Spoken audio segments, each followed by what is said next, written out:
Дэлхийн түүхэнд хамгийн богино анги ердөө 38 минут үргэлжилсэн гэвэл тайтдаг. Энэ бол 1896 оны Англи Занзибарын дайн. Тухайн үед Занзибар их Британий нөлөөнд байсан жижиг султан улс байсан бөгөөд султанаас барсны дараа Халид бин Баргаш гэх залуу хаан ширээнд суусан боловч их Британь түүнийг эрс эсрэг үзжээ. Их Британь бууж өгөхийг шаардсан боловч татгалцсны улмаас 1896 оны 8 сарын 27-нд Занзибарын төв ордон руу довтлжээ. Дайн өглөөний 9 цагт эхлэж өглөөний 9:38 минутанд дууссан байна. Ердөө 38 минутын дотор Занзибар ялагдаж түүхэнд хамгийн богино анги гэж бичигдсэн. Гэхдээ энэ 38 минутын хугацаанд Занзибар улсаас 500 орчим цэрэг ам өргөдөж, Англи улсаас ердөө ганцхан усны цэрэг шаардсан. Дэлхийн түүхэнд ийм богино ам болсон гэдгийг та хүмүүс сонсож байсан уу?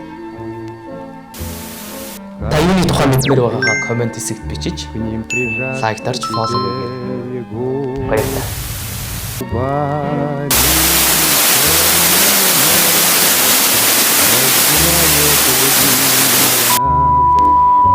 И тревожная черная степь пролегла между нами.